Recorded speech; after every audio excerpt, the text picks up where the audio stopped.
Welcome to another episode of Living in Tucson, your Tucson real estate connection. And it's that time of the month. The numbers are out for the Tucson Housing Market Report.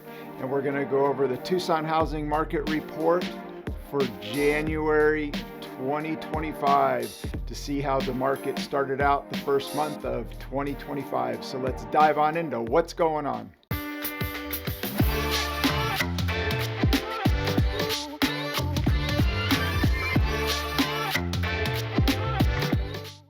Hello, my name's Tyler Ford, Tucson, Arizona with eXp Realty, and welcome to another episode of my Tucson Housing Market Report, where each and every month we go over what's going on here in the Tucson housing market.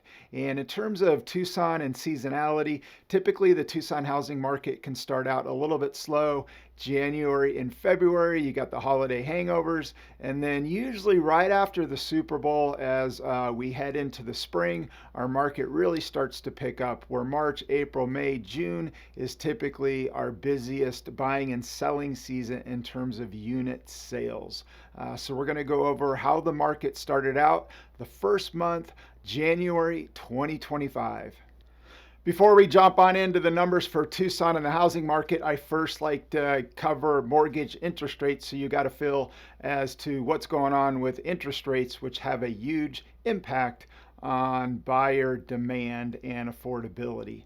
And as everybody knows, interest rates have gone up from the lows, and we're now just kind of going sideways. But one thing I want to touch on is first what we call the mortgage application index, and it's an index that I love to take a look at because it's a leading indicator in terms of buyer demand. And anytime anybody applies for a mortgage, there's what is called the mortgage application index, so you can see the buyer demand. And typically the first thing that anybody does before buying a home, unless they're a cash buyer, is they apply for a mortgage, so you can get a pretty good idea in terms of the up and coming buyer demand. And right now we're sitting at an all-time low. The mortgage application index is as low as it's been, meaning there's less buyer demand, which also coincides with the number that I'm going to cover, and that is unit sales, where we're off by almost 50% from where we normally are. So again, it's an index that I like to cover and follow just because it shows you the demand leading into somebody buying a home. So right now, on a 30-year fixed, we are looking at 6.89%, just below 7%. And then on a 15-year fixed, we're looking at 6.05%. So rates have been going sideways. A lot of people are anticipating that rates could pull back slightly, but right now that's where we're sitting in terms of interest rates when applying for a mortgage. The first number I'm going to cover is what we call percentage of list, and that is when somebody lists a home in the MLS, what percentage of the list price is a seller getting. And just a little side note here, percentage of list does not take into consideration price reductions. It's based on the final price that somebody has in the MLS. And I'm going to cover price reductions later in the video. So for all the homes listed in the MLS for January 2025, percentage of list was 97.68%. So if somebody lists a home correctly and prices it right, which is the key to any listing, and overpricing your home can be the detriment to any listing. So if priced right, sellers are getting just below their list price, which is good news for buyers because during COVID, percentage of list was over 100%. So there was no room for negotiating or seller concessions. But being that percentage of list now is less than the list price, there's room for some negotiation and also seller concessions. So that's what's going on. Percentage of list for January 2025. The next term I'm going to cover is what we call days on market, or DOM for short. And that is when somebody lists a home in the MLS, how long does it take from the time that you list until the time that it goes under contract? Not from the time that you list until it actually closes. This is called days on market. And this is for all the properties in the MLS. So it could vary slightly, whether it's a single family home, townhome condo, manufactured home. But again, this is the median days on market for all properties in the MLS. And it was 30 days. So from the time that somebody listed until it went under contract, on average, it took about 30 days. And this is up year over year, 7 days. So from year over year, this number has increased by 7 days. So if you're a seller out there, you really want to pay attention to days on market. And if you're dramatically starting to exceed days on market, it could mean a couple things, but usually the biggest thing that it means is you could potentially be overpriced. So I would encourage you to take a look at the comps, the CMA, and check out the average dollar per square foot and really get a good feel for what other homes are selling for. You don't want to look at active, you really want to look at sold average dollar per square foot in order to really get into if your home's priced correctly, which I'm going to cover later in this video, average dollar per square foot. So again, on average for January 2025, days on market was 30 days. The next one I'm going to cover is what we call average dollar per square foot. And this is a really good number to pay attention to, whether you're a buyer or a seller. And if you're a seller out there, before listing your home, what you want to do is you want to pull comps. You want to get really specific because this can change depending on, 2-car garage, 3-car garage, carport, pool, no pool, HOA. So there's a lot of different things. So you want to pull comps and get really specific in terms of your area.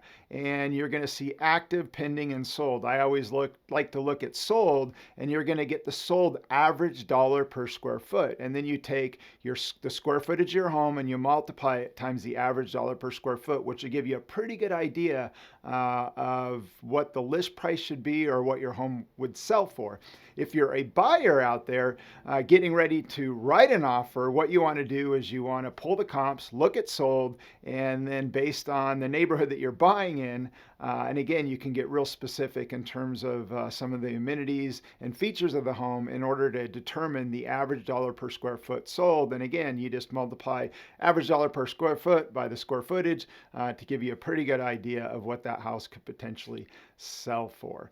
And so the number that I'm going to cover right here is for all properties. And again, depending on single family homes, townhomes, condos, area of town, pool, no pool, this number is going to change slightly up or down.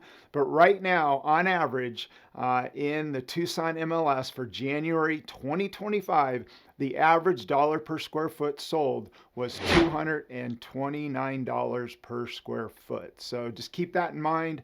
That's kind of the average. It's going to be plus or minus, but that's a good starting point, whether you're a buyer or seller, trying to determine, okay, now the big question, what are home values doing here in Tucson, Arizona? Are they going up, down, or sideways? So for January 2025, the median home sales price for single family homes was $372,000, up year over year, 0.5%. For townhomes and condos, it was a different story. So for townhomes and condos, the median sales price was $359,500, down year over year, 5.6%. So the question is, what's going to happen in 2025? Are we going to go up, down, or sideways?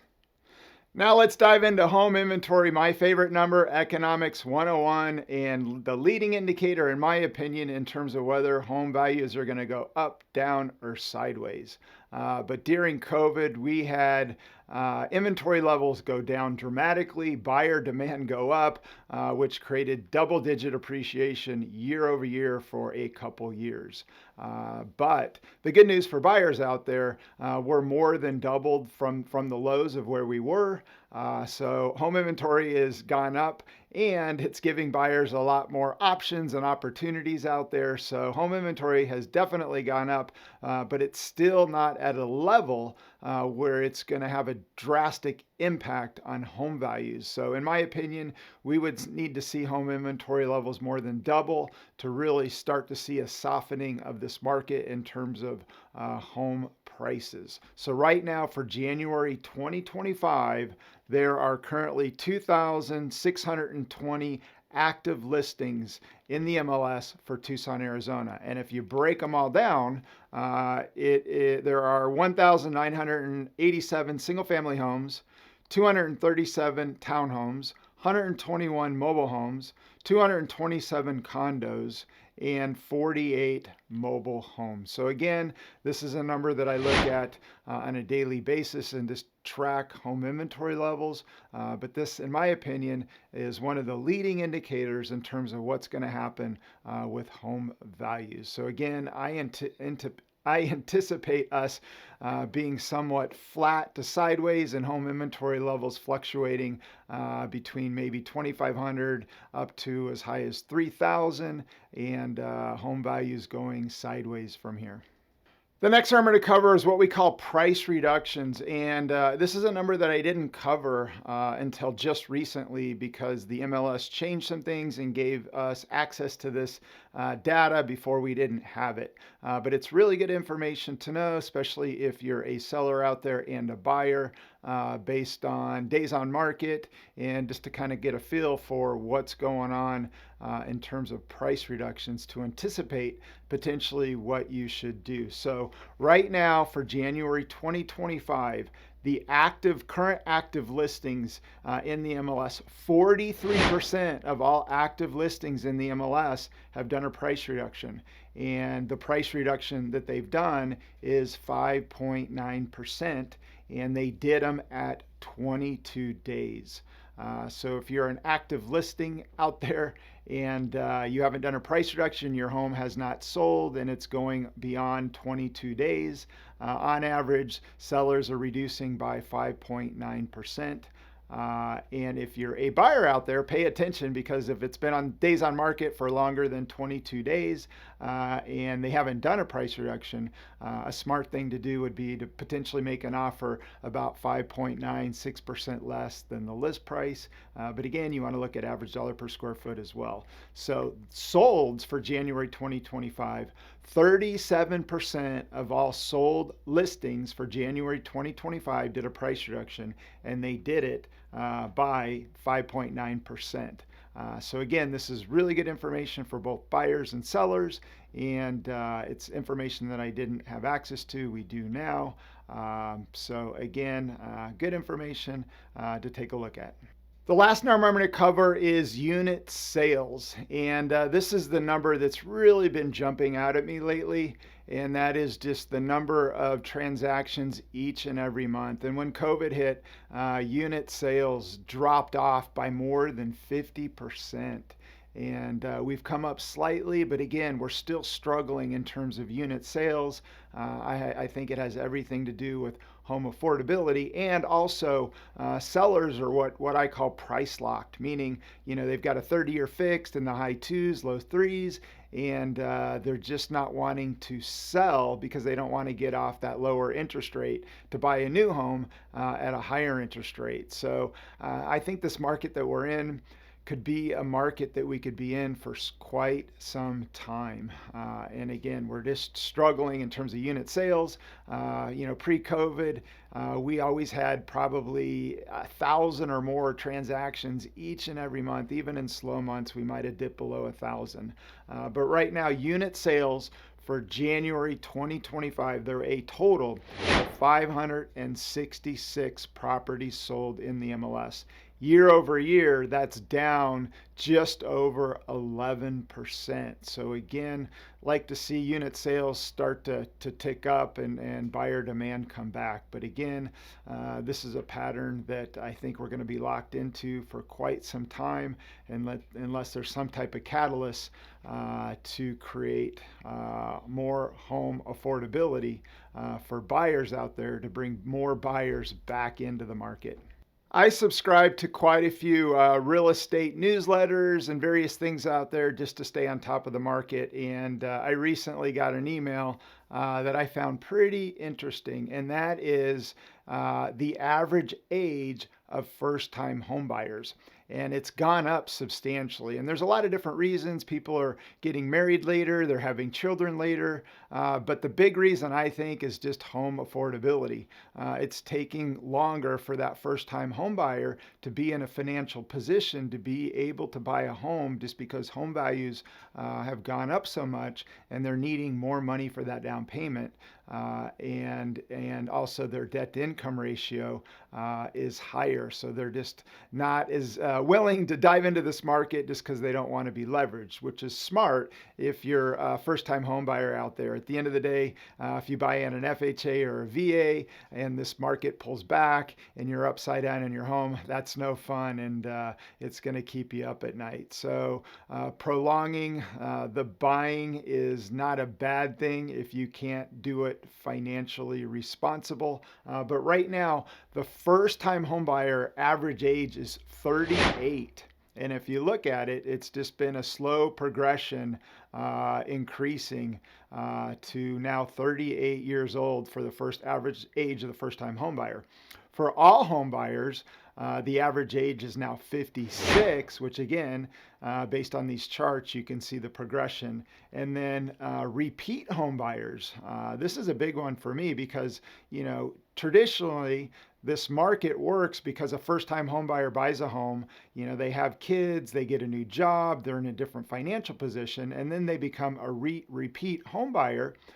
Which then goes back to unit sales. And this is another area why I think unit sales are struggling. We just don't have the repeat home buyers that we had. But the repeat home buyer age has now gone up to 61. So right now, in my opinion, the real estate market, and just in terms of the way it's been for a long time, is somewhat broken.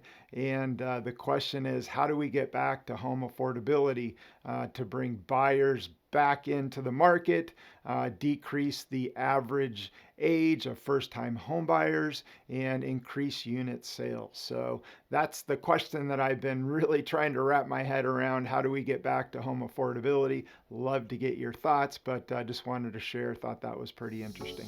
Well, that's a wrap for the Tucson Housing Market Report for January 2025.